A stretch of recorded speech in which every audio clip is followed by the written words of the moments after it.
Nós vamos agora para a nossa primeira reflexão desta noite. Vamos abrir as Escrituras, o Evangelho de Lucas, novamente, capítulo 22. Leremos o versículo 39 ao 46. Já lemos mais cedo, mas para refrescar a nossa memória, nós leremos do 39 ao 46. Se você puder ficar de pé, assim que achar, fique.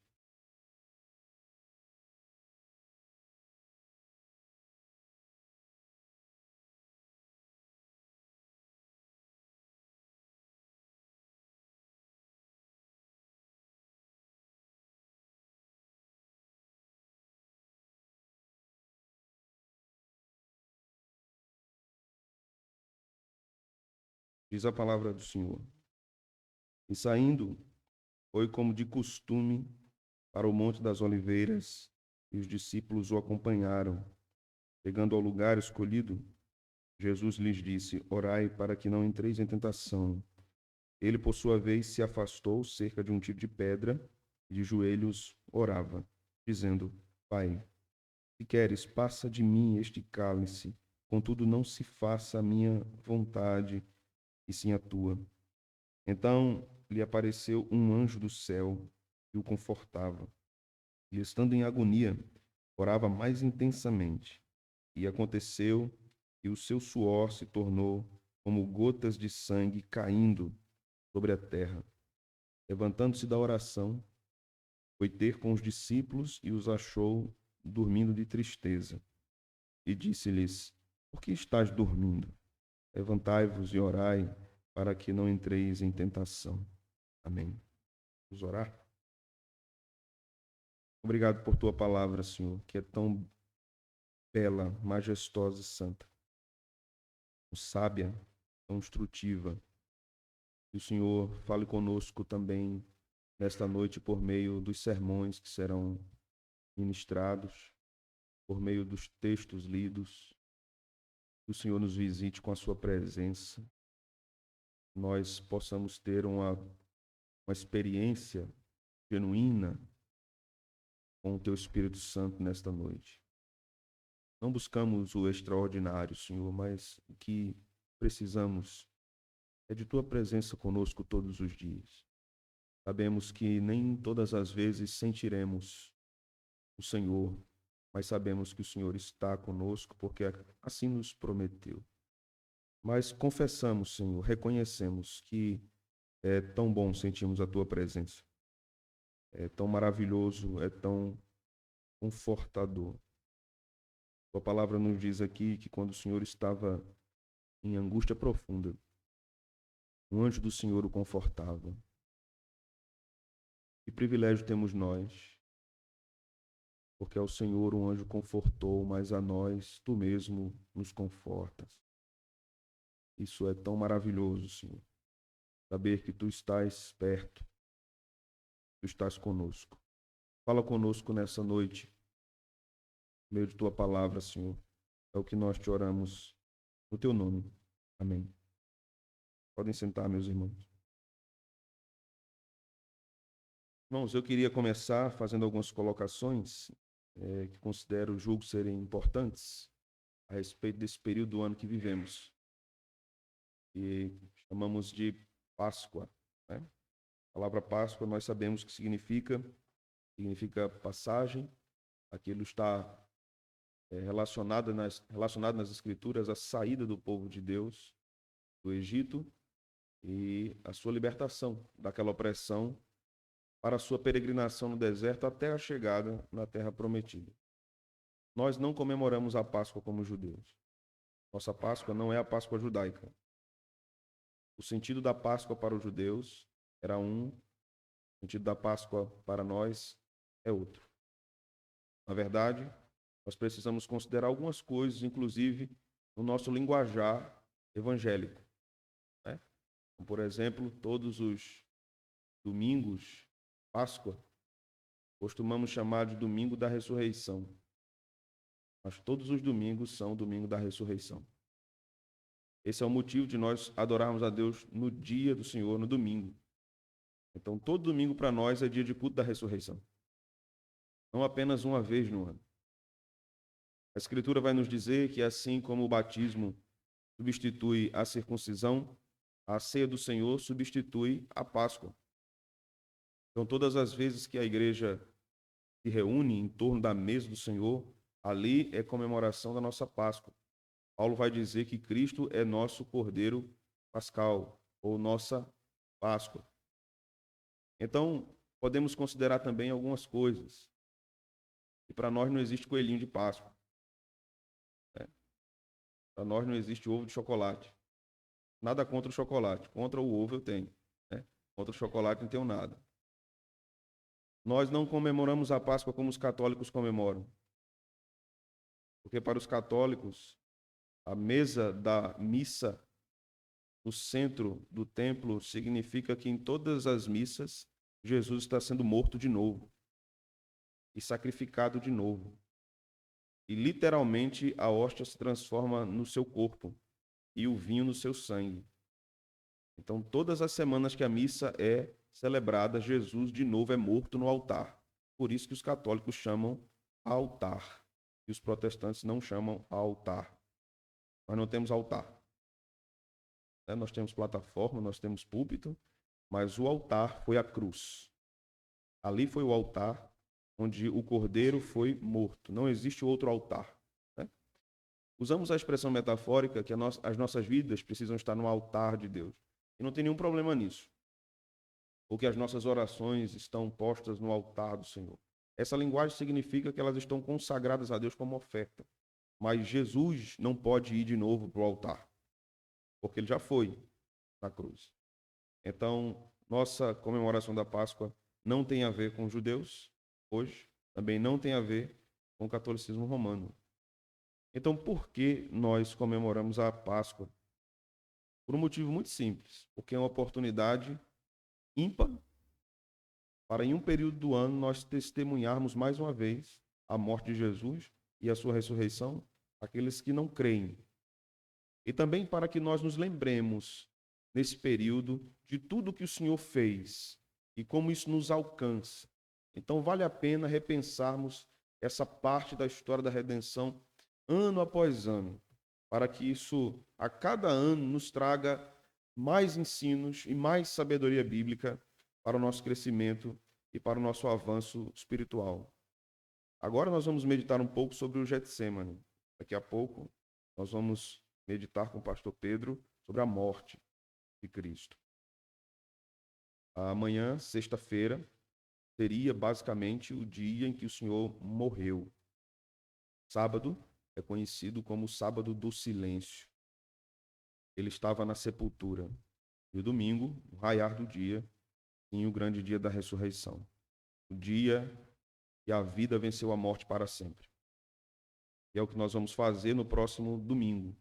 Vamos celebrar a ressurreição de Cristo nas primeiras horas da manhã, vivendo esse drama novamente, pelo menos tentando imaginar aquele drama da ressurreição que foi maravilhoso naquele período.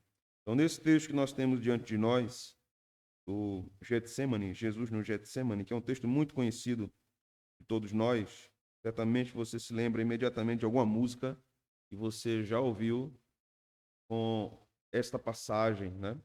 Ou de algum texto, outro texto bíblico que você leu, como João 18, por exemplo, que retrata essa passagem. Eu vou me prender apenas na perspectiva de Lucas. Era interessante olharmos todas as perspectivas, mas o tempo não nos permite. Mas nós vamos observar a perspectiva de Lucas. E por que Lucas? Porque Lucas era um médico. Paulo vai chamar ele de médico amado.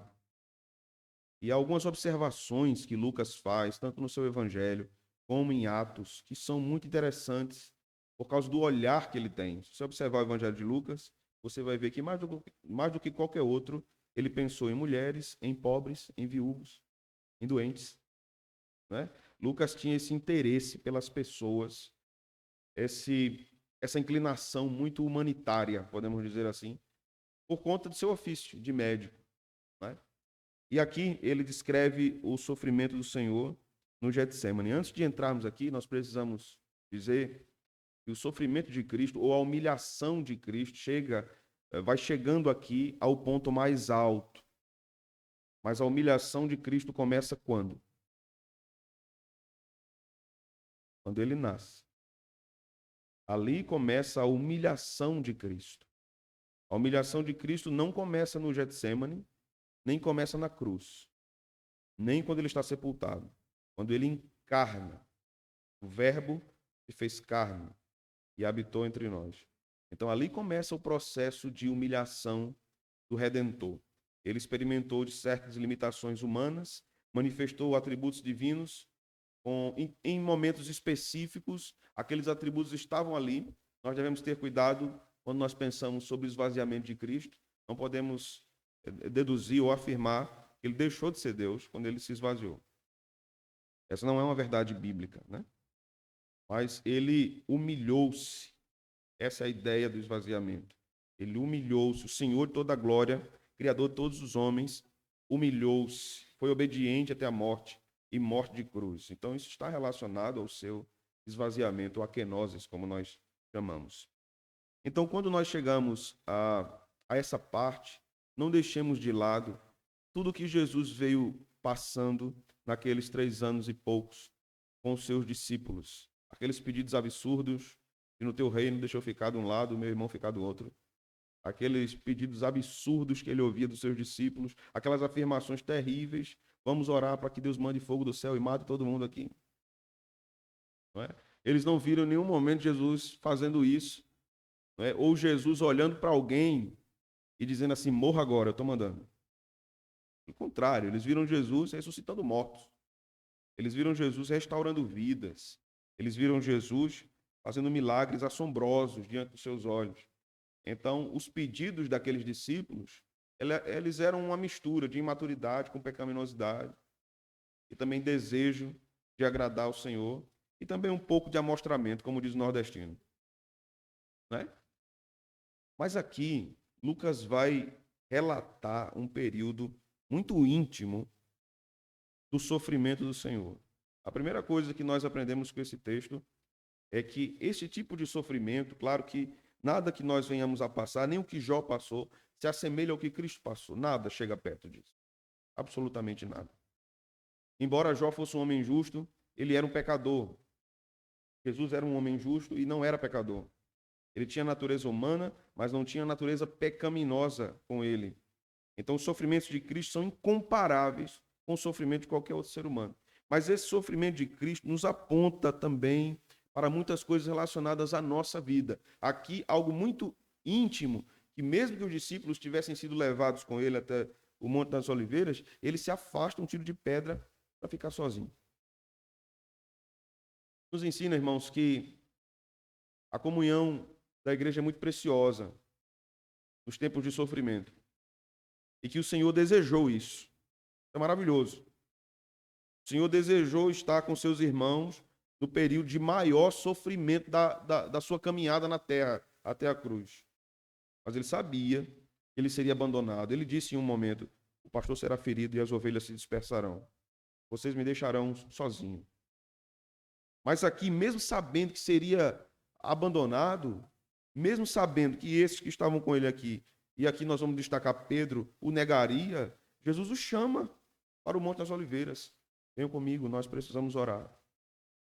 Mas ele se afasta um tiro de pedra para orar sozinho. A comunhão da igreja é muito preciosa para nós, nos tempos de aflição, nos tempos de sofrimento, mas há estágios ou momentos do sofrimento que somente a gente e Deus.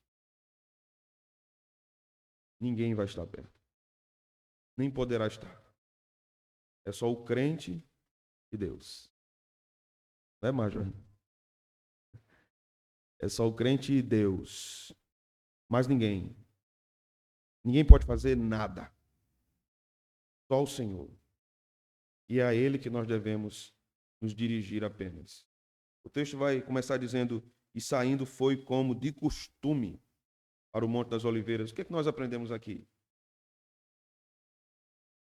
E ele ia para aquele lugar com frequência, irmãos. Aquele era um lugar que Jesus gostava de estar. Ele gostava de visitar aquele horto. Ele gostava de visitar aquele jardim. Ele gosta de jardins. É muito significativo.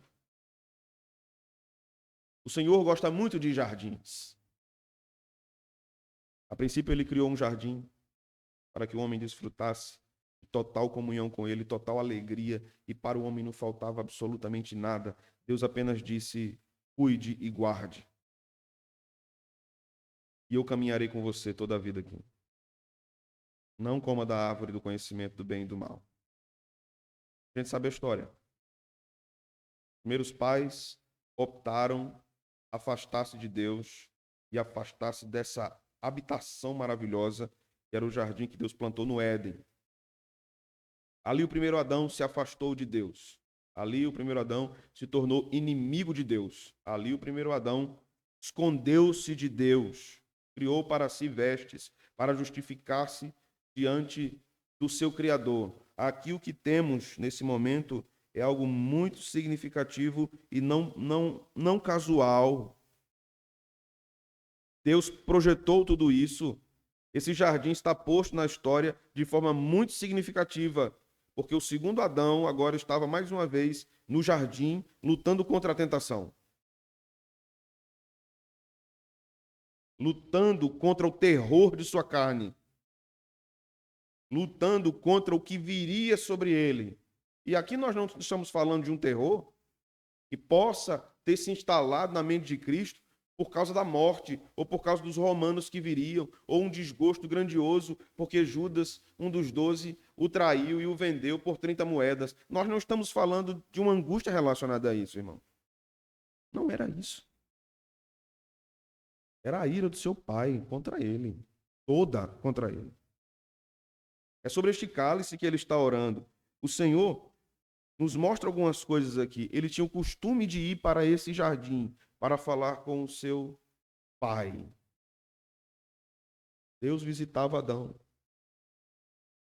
para tratar com ele sempre. Adão deu as costas para o Senhor. Algo interessante aqui, muito interessante. Muito interessante. No jardim do Éden, Deus visitava Adão. No Novo Testamento, Jesus vai ao jardim para buscar o seu pai. Jesus vai. No Éden, Deus vem. No Getsemane, Jesus vai ao seu pai.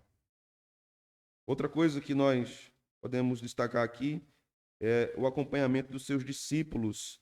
Os discípulos sabiam bem onde era esse lugar, e João vai dizer lá no capítulo 18 que Judas conhecia muito bem onde era esse lugar. Todos os discípulos sabiam que ele gostava daquele lugar. Era um lugar especial para Jesus, para que ele pudesse orar. Então o verso 40 diz: chegando ao lugar escolhido, Jesus disse: orai para que não entreis em tentação. Duas coisas aqui. A primeira delas é que no jardim havia ainda um lugar. No jardim. O jardim era um lugar, mas no jardim tinha um lugar. Ele escolhe aquele lugar. Não é aqui que nós vamos orar. É nesse lugar aqui que nós vamos buscar o Senhor. Então a recomendação do Senhor aos seus discípulos naquele momento foi: orem, orem, para que vocês não entrem em tentação. A tentação tem a finalidade de nos fazer pecar. A tentação aqui não tem a ver com aprovação, e tem a função de nos santificar. Jesus está dizendo: se vocês orarem, vocês estarão fortalecidos contra o mal que virá sobre vocês, a fim de fazer com que vocês pequem contra mim. Então, orem. Jesus está apontando para a oração como a grande ferramenta que o Senhor nos deu para lutarmos contra o pecado, e que nós não vamos conseguir vencer ou triunfar sobre os pecados diários da nossa mente ou de tudo que está ao nosso redor se nós não orarmos. A mesma recomendação que Jesus fez aos seus discípulos, ele nos faz. Não adianta apenas estar no jardim. É preciso que nós oremos. O que é que nós aprendemos com isso? Qual é o jardim, possivelmente, que o Senhor tem dado a você? Sua casa? Sua família? Momentos maravilhosos de riso, de comunhão, de refeição. Qual é o jardim que Deus tem dado a você? Sua realização profissional? Qual é o jardim que Deus tem dado a você? Seu progresso nos estudos? Pode ser que tudo isso seja para você algo maravilhoso e belo. E é. É bênção de Deus. É bênção de Deus. E Ele está conosco nessas bênçãos. Ele está conosco nesse jardim. Mas não esqueçamos da recomendação do mestre. Orem. Porque o crente não peca apenas no deserto. Ele também peca no jardim. O crente não peca apenas quando lhe falta alguma coisa ou quando ele sofre algum tipo de privação. Ele também peca quando tudo está suprido. Tudo está suprido. Israel tinha um suprimento diário da parte do Senhor e continuava murmurando contra o seu Deus. Israel vivia no deserto, irmãos, mas como se estivesse no jardim. Porque água tinha no deserto, onde não tinha como cavar poço. Comida tinha no deserto. Carne tinha no deserto. Direção tinha no deserto. Ensino da Escritura tinha no deserto. Ensino da revelação tinha no deserto. A presença de Deus era visível. Imagine, irmãos. Imagine você. Hoje nós caminhamos pela fé em Cristo. Agora imagine você abrir a porta ou a varanda de sua casa e você vê uma coluna de nuvem imensa diante dos seus olhos, diante da sua residência. Imagine você à noite, você abrir uma brecha da sua cabana e ver uma coluna de fogo enorme em cima do tabernáculo.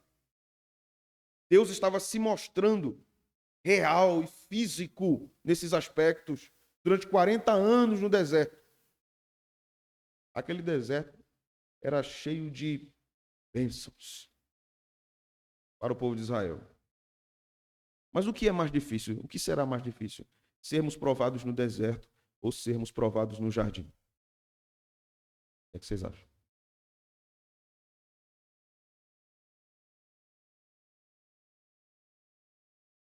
A presença de Deus está no deserto, né? E a presença de Deus está no jardim. Mas num lugar feio, o desespero é maior.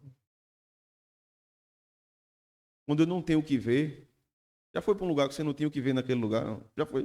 Já teve essa experiência? Não tem nada para eu ver nesse lugar, que lugar não foi? Já teve essa experiência? Eu vou embora daqui, porque eu não tenho o que ver aqui. Aquelas cidadezinhas que tem, né, que só tem uma rua. Você atravessa a rua, acabou a cidade. O que é que tem nesse lugar? Não tem nada. Não tem nenhuma roda gigante de noite aqui rodando para eu ver as luzes acesas. Não tem nenhum bate-bate aqui, pra gente, uma maçã caramelizada para a gente comer. No deserto o desespero é maior, mas no deserto o desespero também nos leva a uma coisa incontestável. Confiança. Eu tenho que confiar, porque eu não tenho para onde ir, não tenho o que fazer. Não tenho como confiar em outra coisa. Como é que eu vou me proteger no deserto? Não tenho como me proteger. Agora, no jardim eu tenho a sensação de segurança. Você não tem, não? Eu estou protegido, né? Estou cercado. Tem muita coisa para eu contemplar aqui. Tem muita coisa bonita. Né? Tem o verde, tem as flores, tem os pássaros cantando. Talvez água para beber. Uma sombra para me livrar do calor. Então aquilo me inspira. O ar que eu respiro é muito melhor. Será que tem comparação? O ar puro do jardim com aquele fogo do deserto, irmão. Você respira e parece que você está inalando uma tocha.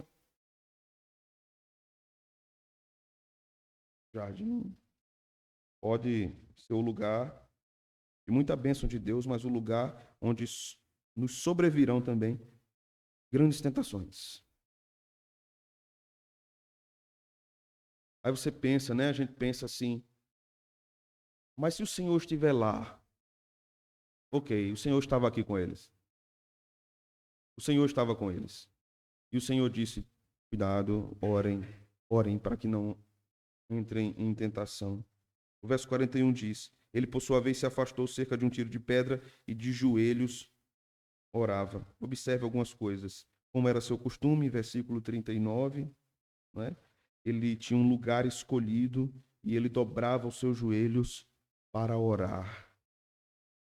Desde os tempos antigos, quando você entrava na presença de um rei, de um imperador, de uma grande autoridade, você devia prostrar-se diante dele. Né? Jesus se dobra diante de seu Pai, ele ajoelha diante de seu Pai. E aqui é uma coisa extraordinária, irmãos. Extraordinário que a nossa cabeça não consegue captar tudo que envolve isso aqui que está acontecendo. Porque aqui nós estamos vendo Deus orando, irmãos. Você entende isso? Nós estamos vendo aqui no texto Deus orando. Cristo, homem Deus, orando ao seu Pai, de joelhos na presença de Deus. É inevitável a gente se perguntar, né? Como é a nossa postura diante de Deus em oração? Como é a nossa postura?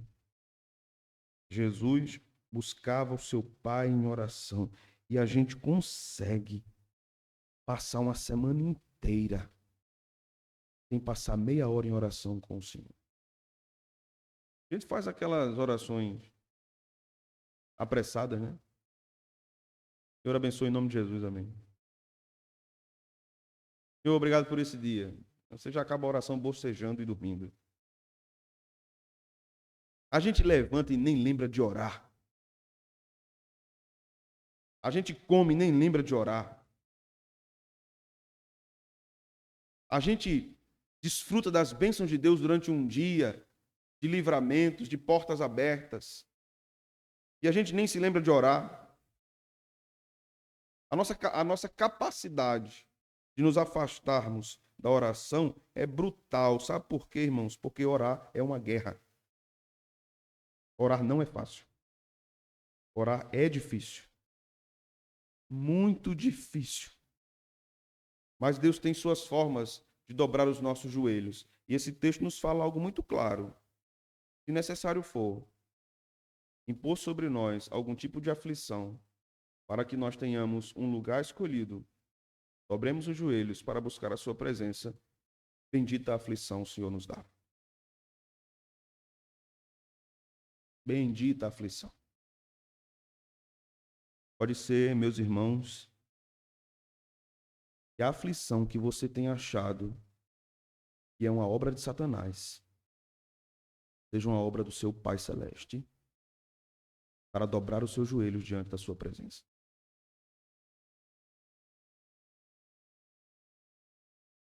Para mudar a sua perspectiva de vida, de caminhada, de cristianismo. John Piper dizia, e eu digo hoje, não despreze o sofrimento. A gente só fica orando para Deus tirar o sofrimento. Senhor, eu não aguento mais. Eu não aguento mais, eu não aguento mais, eu não aguento mais. Vamos observar o sofrimento do nosso Senhor. Veja o versículo 42. O Senhor disse em oração: Pai, se queres, passa de mim este cálice, contudo não se faça a minha vontade, e sim a tua. Se queres, tira de mim esse sofrimento. E a gente ora como, irmãos? Tira, Senhor, isso de mim que eu não aguento não, Senhor. Meu Deus, se lembre de mim. Ô, irmã, ore por mim, viu? Que eu tô numa luta. Irmãos, tem ocasiões que ele não quer tirar. Sabe? Lembra de Paulo? Eu disse, eu não vou tirar o espinho na carne. A minha graça te basta e o meu poder se aperfeiçoa na tua fraqueza. O Senhor vai nos ensinando aqui, como no Pai Nosso, seja feita a tua vontade, assim na terra como no céu. Senhor, o Deus de toda graça, disse ao seu pai, se queres. Aí você vê aí evangélico por aí dizendo que colocou Deus na parede. E Deus na parede assim. Eu disse, Senhor, faça.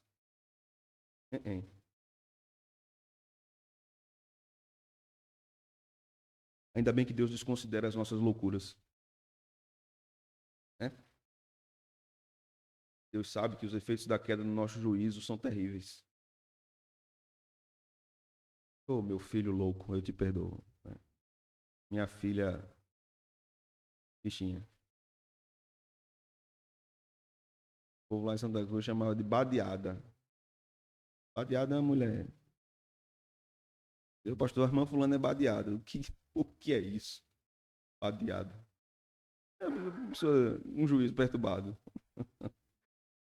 É desatinada. Pois é. Se queres, passa de mim esse cálice. Será que a gente pode orar assim nessa noite, irmãos? Será? Senhor, se tu queres. Mas se tu não queres, seja feita a tua vontade, não a minha.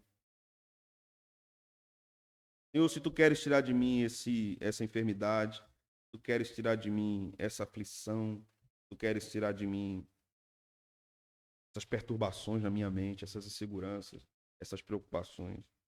Mas se tu não queres, seja feita a tua vontade.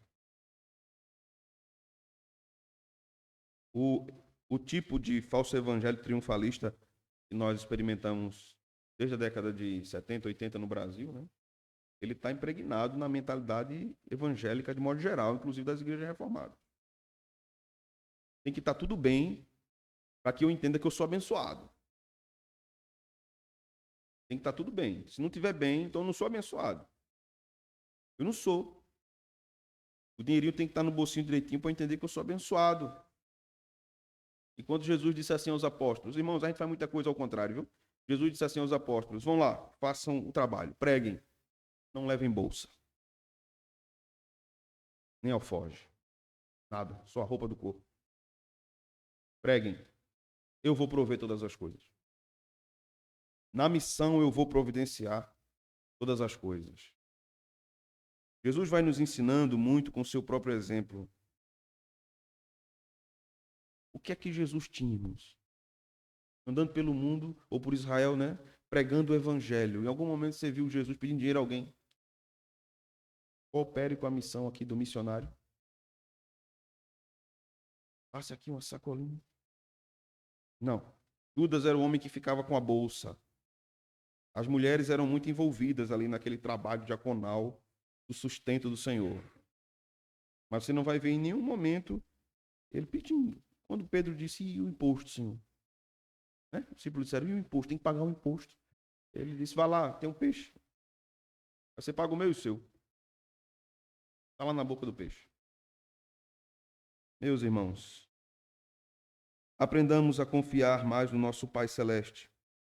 E se Ele nos conferir sofrimentos, seja feita a sua vontade.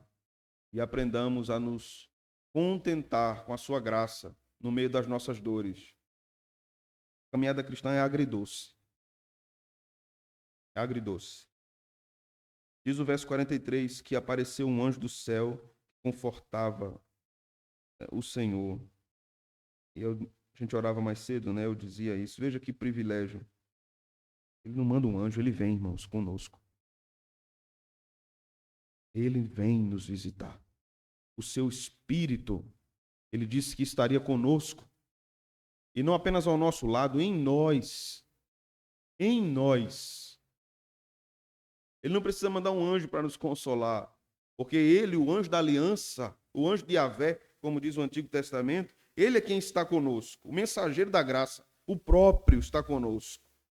Nos confortando nas nossas dores e nas nossas aflições. Quando nós observamos todas as dores que nós carregamos na nossa vida, devemos voltar sempre a esse texto. E nos lembrar do que o autor aos Hebreus disse. Ele sabe socorrer os que são tentados, porque ele tudo sofreu. Qualquer sofrimento humano, Jesus entende perfeitamente, profundamente e exaustivamente. Qualquer um. Qualquer um. No começo do meu ministério, uma irmã me disse assim, eu precisava conversar com o senhor sobre o meu filho do meio, mas o senhor não tem filho, o senhor não vai entender. E eu fiquei pensando naquele negócio. Por um lado é verdade. Há muitos sentimentos dela que eu não vou entender, porque eu não vivi a experiência ainda da paternidade. Mas Deus entende. Absolutamente. O problema é que às vezes a gente subestima os instrumentos que Deus pode usar, né? Para nos consolar. Deus usa crianças.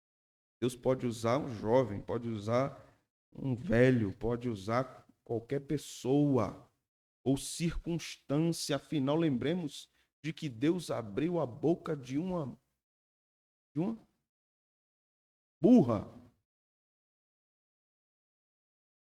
para repreender o profeta. Versículo 44.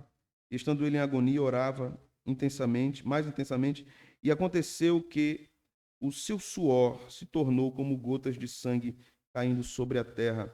Levantando-se da oração, foi ter com os discípulos e os achou dormindo de tristeza. É muito interessante aqui as proporções que são colocadas por Lucas, viu? Porque quando a gente lê o versículo de número 44, a gente compreende aqui a imensa tristeza de Jesus a ponto de acontecer esse fenômeno físico, de ele suar sangue. Vários médicos escreveram artigos científicos sobre esse caso. Então a ideia aqui do grego é que, de fato, gotas grandes de sangue caíam no solo. A angústia era terrível. Imagine dos poros de um homem em grande aflição, cair gotas gigantescas no chão. Veja que imensa tristeza de Cristo diante da circunstância de ter que carregar sobre si os pecados de todos os eleitos. E mais tarde o texto vai dizer que os discípulos dormiram de tristeza em vez de orar. Veja a proporção das coisas aqui, né? Jesus estava em imensa agonia e tristeza. Vigiou em oração. Os apóstolos estavam assegurados por Cristo naquele lugar. Em vez de orar, dormiram porque estavam tristes. Aprendemos nesse texto como nós reagimos às nossas tristezas, irmãos. Dormindo para as circunstâncias ou vigiando em oração diante do Senhor. Colocando diante do Senhor as nossas dores, as nossas angústias, perseverando em oração. Aqui o Senhor nos ensina que não devemos ser vencidos pela tristeza, mas vencê-la pela oração. Versículo de número 46, para nós concluirmos. E disse-lhes: por que estáis dormindo? Levantai-vos e orai, para que não entreis em tentação. Por que Jesus faz essa pergunta, irmão? Será que Jesus não sabia porque eles estavam dormindo? Sabia. Da mesma forma que Deus sabia porque Adão pecou e onde ele estava. Aí ele pergunta: onde estás, Adão? Jesus pergunta àquele discípulo: por que vocês estão dormindo? É como se Jesus estivesse dizendo assim: por que vocês estão tristes? Estão dormindo? Porque vocês estão cansados, vocês estão dormindo e não conseguem vigiar por algumas horas em oração diante da minha presença? Será que o que o Senhor diz a eles diz a nós, né? E aqui eu faço uma aplicação. Será que ele não era digno que seus discípulos perdessem o sono por ele? Ô, irmãos, vamos lá. Nós perdemos o sono por causa de um filho. Nós perdemos o sono por causa de um cônjuge doente. Nós perdemos o sono por causa de uma eleição política. Nós perdemos o sono por causa de um boleto que a gente tem que pagar que está se vencendo no outro dia. E ficamos de um lado para outro, de um lado para outro, de um lado para outro. Sejamos sinceros, raramente perdemos o sono atendendo o chamado do Senhor. Sejamos sinceros que várias vezes o nosso Salvador nos acorda à noite. Ele nos acorda. E inclina o nosso coração à oração. Praticamente nos empurra. Não sei se você já teve essa experiência. É como se ele nos colocasse de joelhos assim. Ore agora. Você precisa orar. E muitas vezes o que é que a gente faz? Dorme. Amanhã eu oro. Quantas vezes nós lemos nas Escrituras ele nos convocando para orar, nos convocando para orar, nos convocando para orar. E nós estamos sempre negligenciando esta recomendação divina. Deus tenha misericórdia de nós, né? Por sua cabeça, vamos orar ao Senhor.